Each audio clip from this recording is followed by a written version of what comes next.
My name is Amelia Hayes. I'm 32, and I own a small but thriving landscape design firm in Seattle called Verdant Design. A little over a year ago, my own parents sued me for refusing to pay for a house they bought for my sister. It began not with a dramatic confrontation, but with a piece of mail, an innocuous-looking envelope that held the power to detonate my life. Inside was a mortgage statement for $500,000, a debt I had never agreed to, with my name printed in cold, official type. When I called them, my voice trembling with a mixture of panic and disbelief, their response was chillingly calm. "We've decided this is the best way for you to help Chloe." When I said no, they took me to court. The fallout from that single word, no, unraveled the carefully woven fabric of what I had always called my family. Before I tell you how a garden designer from Seattle ended up in a legal battle against her own parents, I'd love to know where you're joining me from today. If stories about finding your strength and setting difficult boundaries resonate with you, please consider liking this story and subscribing for more. Your support creates a space for these important conversations. Let us begin. I used to think that junk mail was the universe's most mundane form of harassment. Until that Tuesday, it was just a pile of glossy advertisements and credit card offers I'd sift through while my tea steeped. I was halfway through a schematic for a rooftop garden in Belltown, my mind filled with the pleasing geometry of Japanese maples and slate pathways, when I saw it. The envelope was from Cascade Mortgage Lenders, a name I didn't recognize.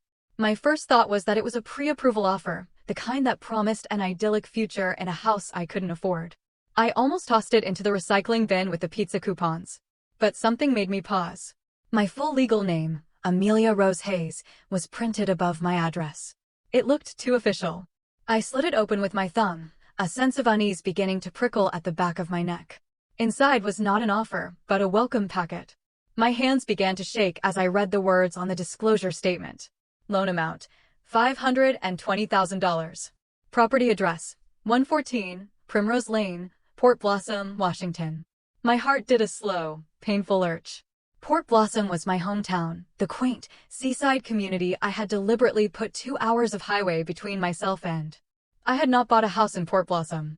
I had not applied for a mortgage. The world narrowed to the crisp, white papers in my hand. The initial wave of panic was cold and sharp, an icy dread that started in my stomach and spread through my limbs. Identity theft. The thought screamed through my mind.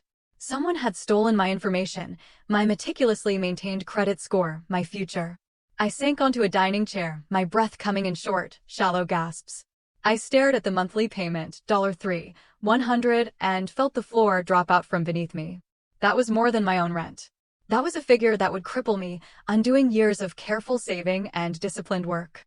My first instinct was to call the mortgage company, but a glance at the clock showed it was nearly 7 p.m. They would be closed. My shaking fingers scrolled through my contacts, landing on Mom.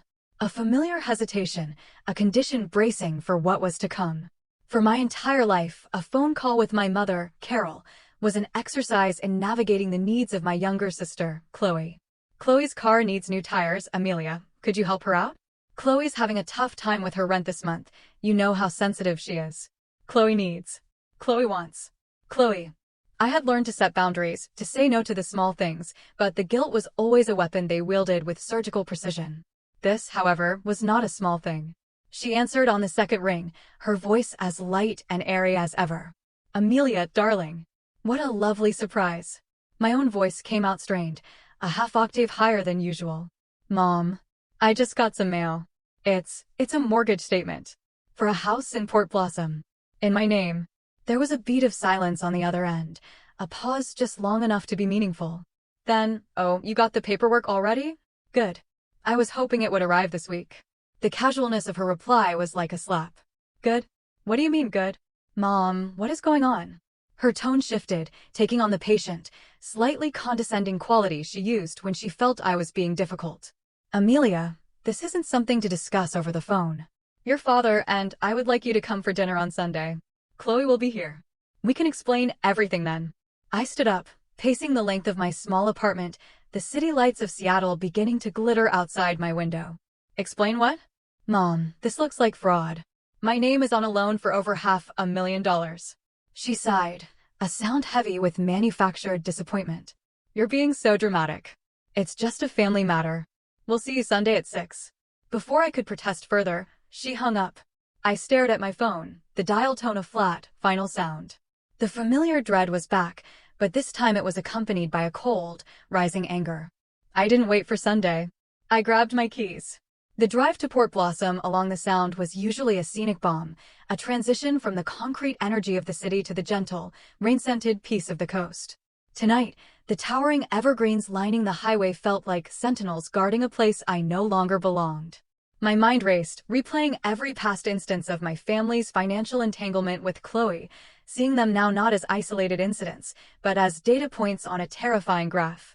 Chloe, my beautiful, fragile sister, who could never seem to hold a job, who drifted from one artistic passion to the next, always cushioned from the real-world consequences by our parents.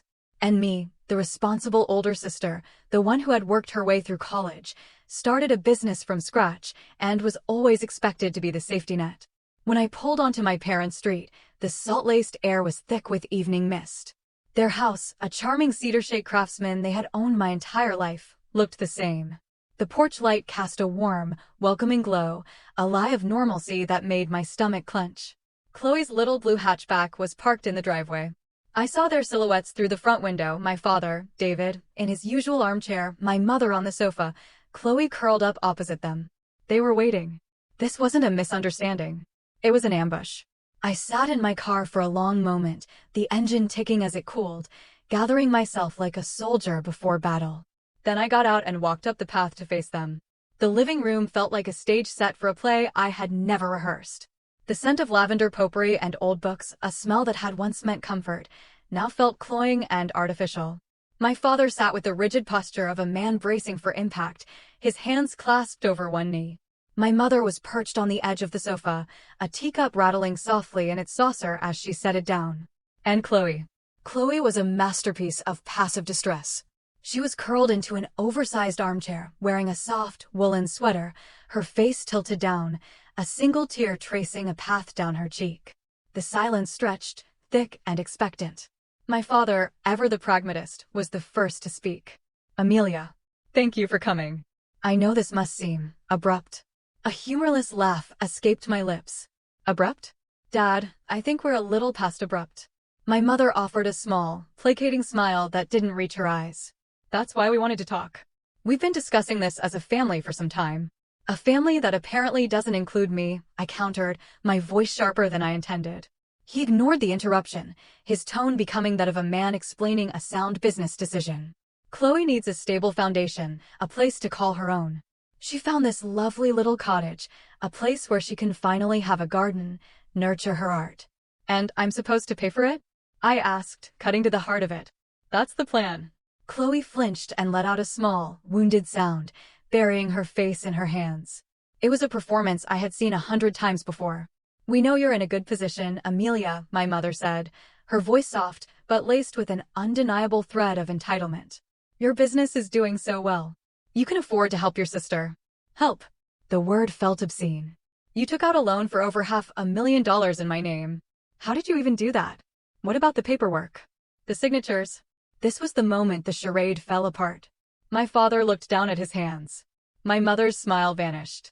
We took care of it, she said, her voice flat. We have copies of your old tax returns, from when your father used to help you with them.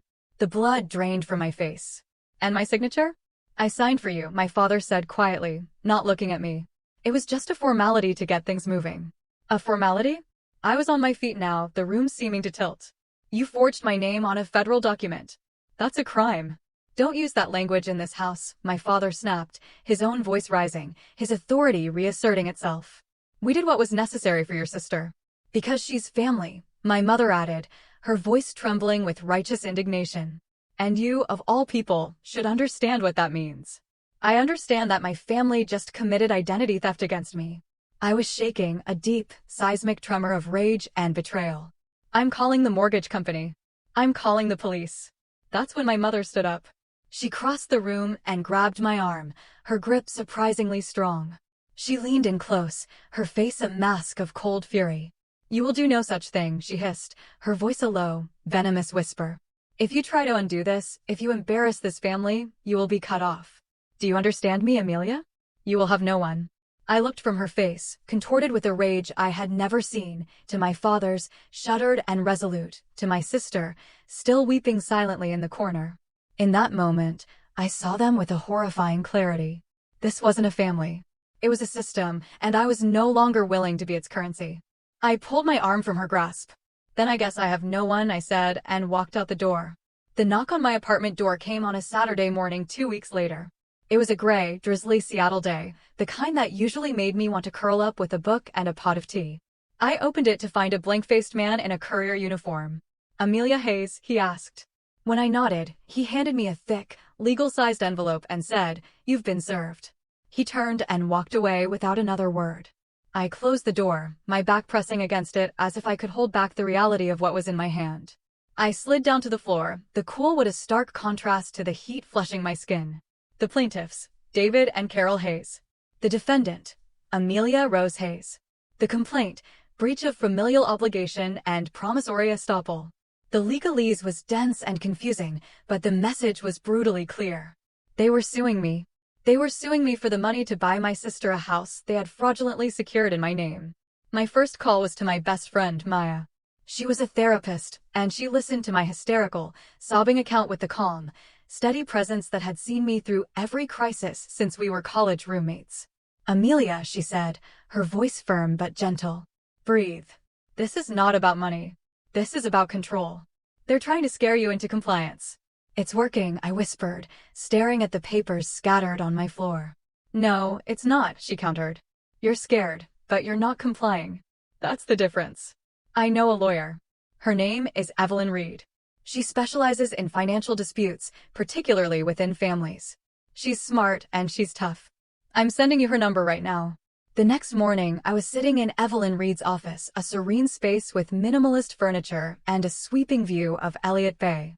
Evelyn was in her 50s, with intelligent eyes and a calm, commanding demeanor.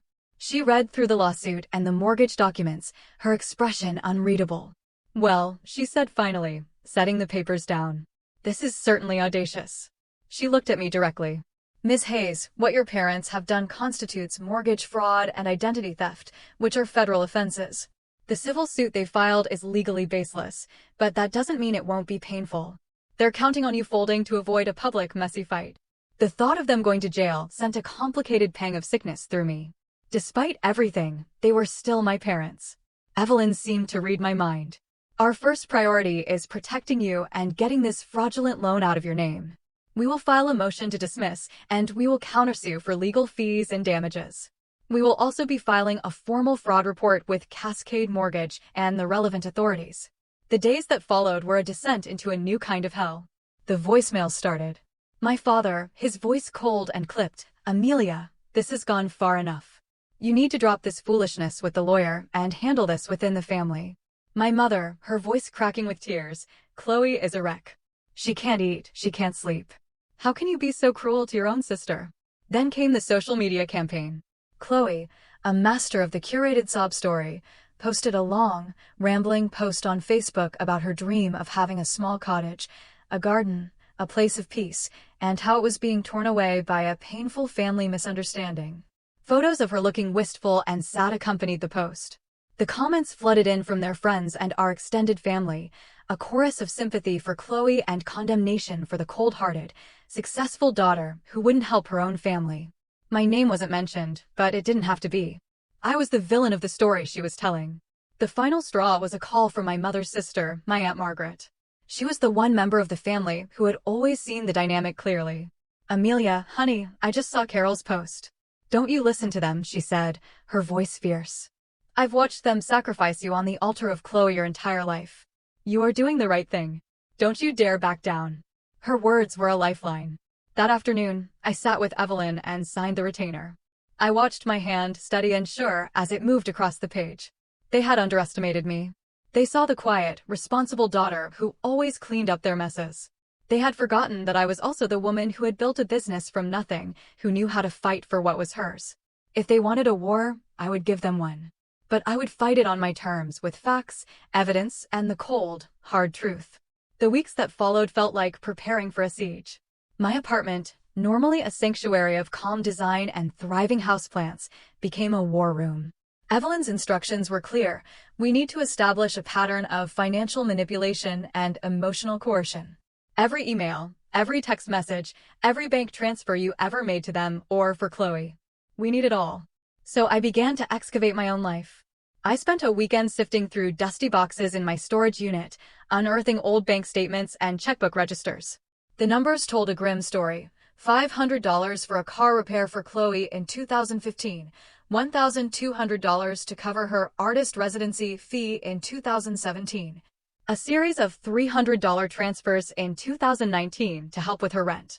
Each transaction was accompanied by a ghost memory of a pleading phone call from my mother, a guilt-laden email from my father. I had seen them as individual acts of help. Laid out together, they formed an undeniable pattern of exploitation. The digital archaeology was even more revealing. I spent hours searching my old email accounts, using keywords like Chloe, help, and money. I found an email from my father from 4 years ago, after I'd initially refused to co-sign on a car loan for Chloe. Amelia, he had written, your mother and I are deeply disappointed in your selfishness.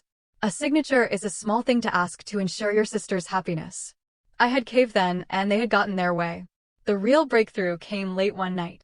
I was bleary-eyed, scrolling through an old external hard drive where I had backed up my college computer. Tucked away in a folder labeled Miscellaneous was a chain of emails between my parents that I had been accidentally copied on years ago. They were discussing how to get me to pay for a community college course for Chloe. My mother had written, she's resisting. She says Chloe needs to learn to pay for things herself.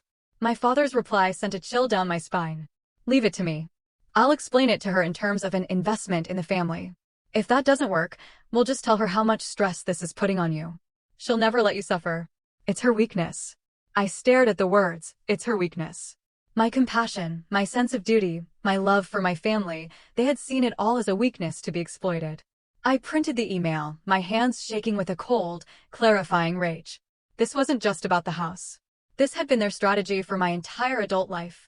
I sent a scanned copy to Evelyn. Her reply was immediate. This is it, Amelia. This is premeditation. This proves intent. Buoyed by a new, hard-won resolve, I started reaching out. I spoke to a financial advisor who helped me draft a formal report of the credit impact of the fraudulent loan. I contacted a data recovery specialist to see if he could pull metadata from the electronic mortgage application to prove when and where it was filed. Each step felt like reclaiming a piece of myself they had tried to steal. The support from outside the immediate blast zone of my family was a quiet, steadying force. Maya checked in daily. Aunt Margaret sent encouraging texts.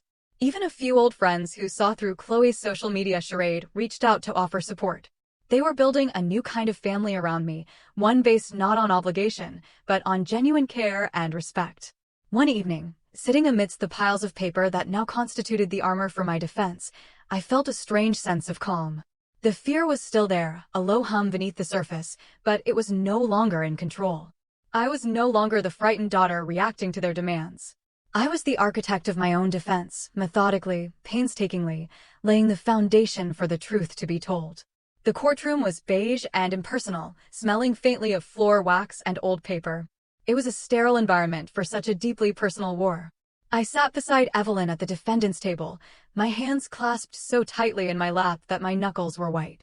Across the aisle, my parents sat with their lawyer. My father looked straight ahead, his jaw tight. My mother dabbed at her eyes with a tissue, though I hadn't seen any actual tears. And Chloe sat between them, a perfect portrait of wounded innocence, her gaze fixed on the floor. It was a familiar tableau, one they had perfected over years of family dinners and holiday gatherings. But here, under the fluorescent lights of the King County Superior Court, it looked cheap and theatrical. The judge, a woman named Maria Santos, had a reputation for being sharp and intolerant of theatrics.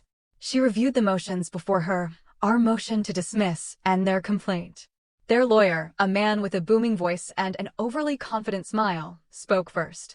He painted a picture of a close-knit, loving family and a long-standing understanding that the successful daughter, Amelia, would naturally provide for her more fragile, artistic sister. This isn't about contracts, Your Honor, he argued. It's about a sacred, familial promise. When it was Evelyn's turn, she stood with a quiet confidence that was far more commanding. Your Honor, she began, her voice calm and clear, this isn't about a promise. It's about a crime. It is about forgery, identity theft, and a documented history of financial and emotional coercion. The only promise that was broken here was the fundamental promise a parent makes to protect their child, not to defraud them. She presented our evidence methodically. The bank statements showing the years of payments. The old emails. And finally, the damning email chain where my parents discussed exploiting my compassion as a weakness.